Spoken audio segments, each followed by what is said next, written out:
حضرت امام حسین رضی اللہ تعالی عنہ جب راستے میں تھے اور حر بن یزید ریاحی مقابلے میں آ گیا اور ان کے ساتھ کوفی بھی تھے، تو اس وقت ان سے مخاطب ہو کر کے کوفیوں سے آپ نے ایک خطبہ ارشاد فرمایا کہ لوگوں، میں تمہیں بتانا چاہتا ہوں کہ میں کیوں یہاں آیا ہوں، میرے آنے کا مقصود کیا ہے۔ سلطنت کے حصول کے لیے حضرت امام حسین نہیں آئے۔ اقبال نے کہا مدعاش سلطنت بودے اگر، خود نہ کر دے با چنی ساما سفر۔ اگر ان کا مقصود سلطنت اور تخت و تاج ہوتا تو وہ اتنے تھوڑے افراد کے ساتھ اور بچوں کے ساتھ یہاں نہ آتے۔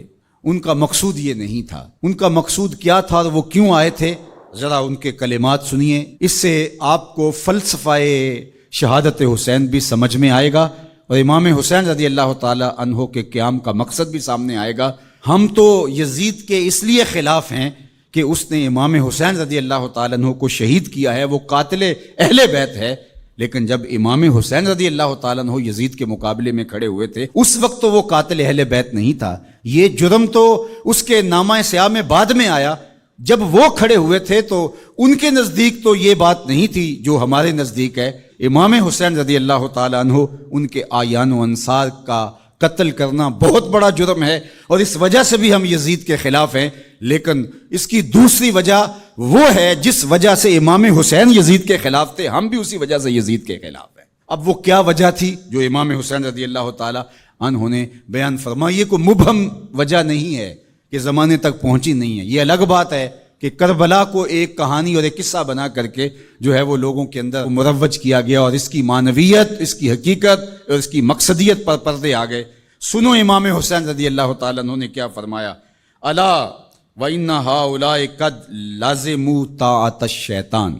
میں اس لیے کھڑا ہوا ہوں، اس لیے میدان عمل میں موجود ہوں، بچوں، بوڑھوں اور جوانوں کے ساتھ، دودھ پیتے شیر خواروں کے ساتھ میں اس لیے میدان عمل میں آیا ہوں کہ یزید اور پوری یزیدیت قد لازموا طاعت الشیطان، انہوں نے شیطان کی اطاعت کو قبول کر لیا ہے، وترکوا طاعت الرحمن، اور رحمان کی اطاعت کو ترک کر دیا ہے۔ اب جب رحمان کی اطاعت کو ترک کر دیا جائے اور شیطان کی اطاعت کو لازم کر لیا جائے تو حسین پھر بھی نہ کھڑا ہو تو پھر نبی کے لعاب کا اور فاطمہ کے دودھ کا اثر نظر کب آئے گا؟ اللہ اکبر۔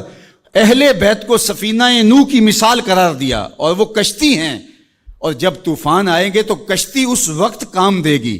اگر کوئی فوج میں بھرتی ہو اور جب جنگ لگے تو اس وقت وہ چھٹی پہ چلا جائے تو یہ سوائے لطیفے کی اور کیا ہو سکتا ہے؟ جب حضور نے اہل بیت کو کشتی قرار دیا تو جب امت پر طوفان آیا اور شیطنت پورے جوبن پر آئی، اگر یہ کشتی آج نہیں کام آنا تھا تو پھر کب کام آنا تھا؟ اس لیے حسین ابن علی کو اس وقت کھڑا ہونا پڑا، اس لیے کہ کشتی نے طوفانوں میں ہی تو کام آنا ہے اور طوفان تو بفر چکے ہیں۔